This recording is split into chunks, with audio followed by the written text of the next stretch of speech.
வரலாற்று சிறப்புமிக்க இந்த மதுரை மண்ணில்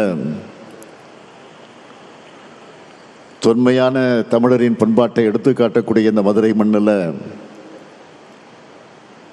தமிழ்நாட்டினுடைய எதிர்காலத்திற்கு தேவையான முடிவுகளை எடுக்கவும்,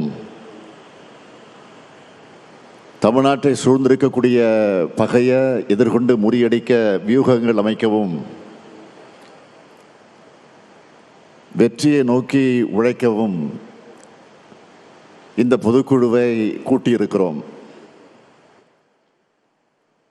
போர் முழக்கம் கேட்டதுமே வெற்றியை பறிக்கும் வேகத்தோட களம்பும் வேங்கைகள் போல இங்கே கூடியிருக்கக்கூடிய உங்களை எல்லாம் பார்க்கும்போது எனக்கு புது எனர்ஜியே வந்திருக்கு.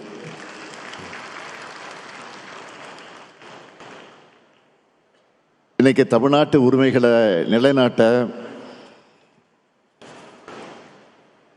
உயர பறக்கிறது நம்முடைய கருப்பு சிவப்பு கொடி. இந்த கொடி எத்தனை போராட்டங்களுக்கு பிறகு, எத்தனை தியாகங்களுக்கு பிறகு விண்ணுயிர பறக்கிறது என்பதற்கு தலைவர் கலைஞர் அவர்கள் மதுரை மேலமாச வீதியில பேசினதை நான் இங்கே நினைவூட்ட விரும்புகிறேன். மதுரை மண்டலத்தில் திமுகவை வளர்க்க நானும் மதுரை முத்துவும் பட்டப்பாடு கொஞ்ச நெஞ்சமல்ல. கலைஞர் பேசுகிறார். 1949ஆம் ஆண்டு உருவான இந்த திராவிட முன்னேற்ற கழகத்தை வளர்க்க வேண்டும் என்பதற்காக இதே மதுரையில் 100 இடங்கள்ல கொடியேற்றுவதென்று நானும் மதுரை முத்துவும் திட்டமிட்டு கொடியேற்றினோம். அப்படி கொடியை ஏற்றும் போது கொடியின் கயிற்றை எடுத்து என்னிடம் மதுரை முத்து கொடுப்பார். கொடியை ஏற்றும் போது அந்த கயிற்றின் மீது அரிவாள் கத்தி வந்து விழும். அதில் அந்த கயிறு அருந்து விழும். அப்போது என் கையிலும் முத்துவின் கையிலும் ரத்தம் கொட்டும். அந்த ரத்தத்தை துண்டில் ஏந்தியபடியே தொண்டர்கள் எங்களை மருத்துவமனைக்கு அழைத்து செல்வார்கள். அத்துடன் கொடியேற்றக்கூடிய நிகழ்ச்சி முடிந்து விடாது. அடுத்த கொடியை ஏற்றுவோம். இப்படி அடுத்தடுத்து கொடிகளை ஏற்றிய காரணத்தால் தான் இன்று விண்முட்டை கழக கொடிகளை காண முடிகிறது என்று கலைஞர் பேசினார். அதுபோலதான் நானும் மதுரையில கொடியேற்றி இருக்கிறேன். ஒருங்கிணைந்த மதுரை மாவட்டத்தினுடைய செயலாளராக இருந்த இங்கே அமர்ந்திருக்கக்கூடிய அண்ணன் பொன்முத்துராமலிங்கம் அவர்கள் என்னை மதுரைக்கு அழைச்சிட்டு வந்து கொடியேற்று விழாக்களை பங்கேற்க வைத்தார்கள். 4 நாட்கள் இரவு பகலாக. காலை 8 மணிக்கு கிளம்புவோம், இரவு 2 மணிக்கு என்னை வந்து இரவு ஓய்வெடுக்க விடுவார். அதெல்லாம் நினைச்சு பார்க்கிறேன். அப்படி ரத்தம் சிந்தி கழகம் வளர்க்கப்பட்ட களம்தான் இந்த மதுரை மண். அப்படியெல்லாம் உழைச்சிருக்கக்கூடிய முன்னாள் மேயர் முத்து அவர்களுக்கு கூட நேற்றைக்கு சிலையை திறந்து வச்சிருக்கிறோம்.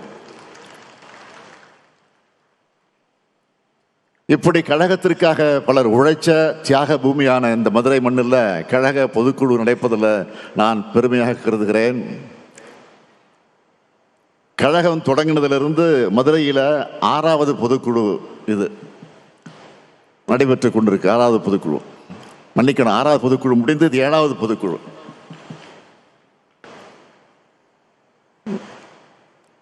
ஏழாவது முறை கழகம் ஆட்சி அமைக்க அடிகொள்ளக்கூடிய பொதுக்குழு தான் இந்த 7வது பொதுக்குழு.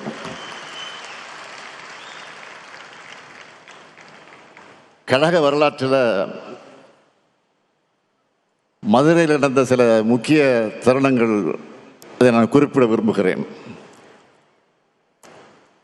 இந்திய எதிர்ப்பு போர்க்களத்துக்கு அடித்தளம் அமைச்சது 1963ஆம் ஆண்டு சட்ட எரிப்பு போராட்டம். மதுரை முத்து உள்ளிட்ட 5 பேர் ஓராண்டு காலம் சிறை தண்டனை பெற்றாங்க. அந்த போராட்டத்திற்கு பார்வையாளராக வந்த அன்றைய பொருளாளர் நம்ம எல்லாம் ஆளாக்கின நம்முடைய தலைவர் கலைஞரையும் கைது செஞ்சு அடைச்சாங்க.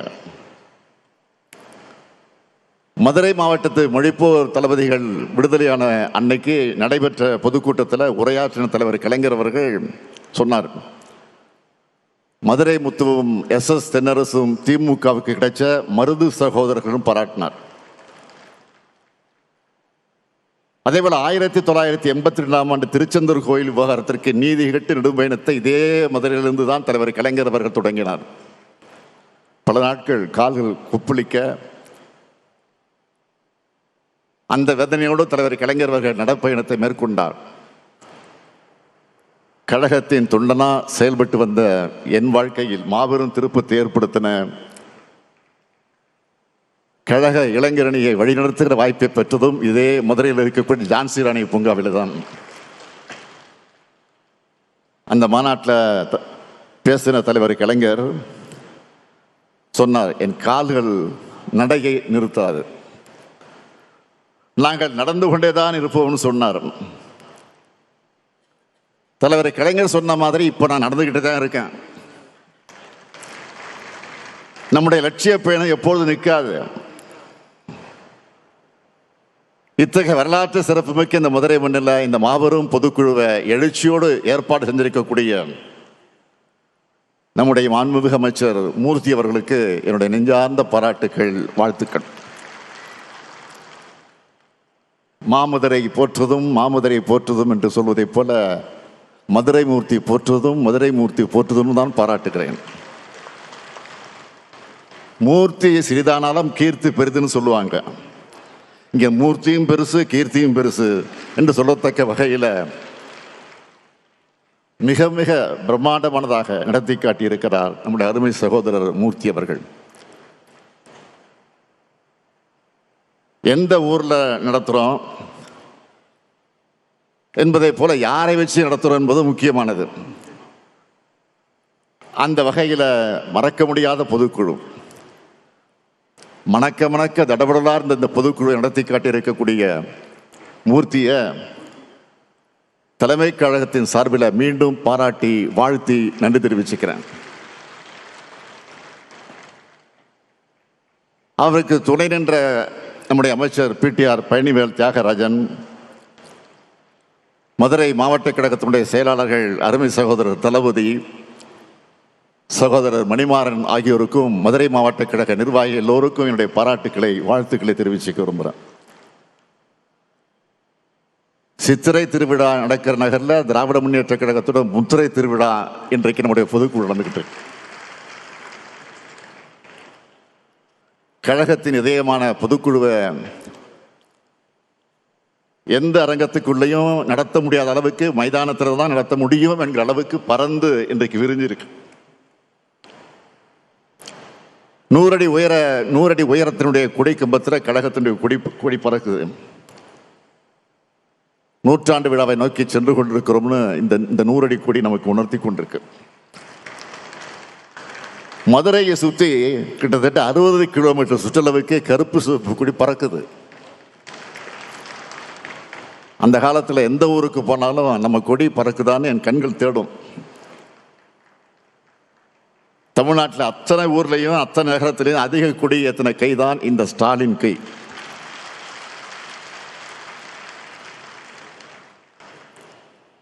நம்மை பொறுத்தவரை பகுத்தறிப்பகர்வன் தந்தை பெரியார், அறிவுலக ஆசான் அறிஞர் அண்ணா, தமிழர் தலைவர் கலைஞர், திராவிட முன்னேற்ற கழகம், கருப்பு சிவப்பு கொடி, உதயசூரியன் சின்னம், அண்ணா அறிவாலயம், இவைதான் நம்முடைய உயிர்.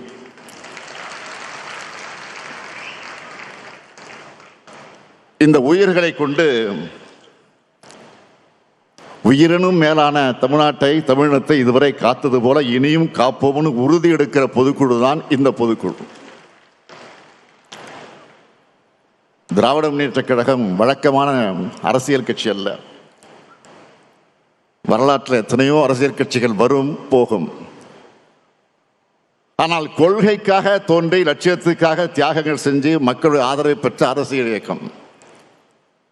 இந்தியாவிலே முதலாக ஒரு மாநில கட்சி ஆட்சியை பிடிச்ச வரலாற்றை பிடிச்ச இயக்கம்தான் நம்முடைய இயக்கம். எத்தனை சோதனைகள் நெருப்பாறுகள் வந்தாலும் அதில் எதிர்நீச்சல் போட்டு உயர்ந்து நிற்கும்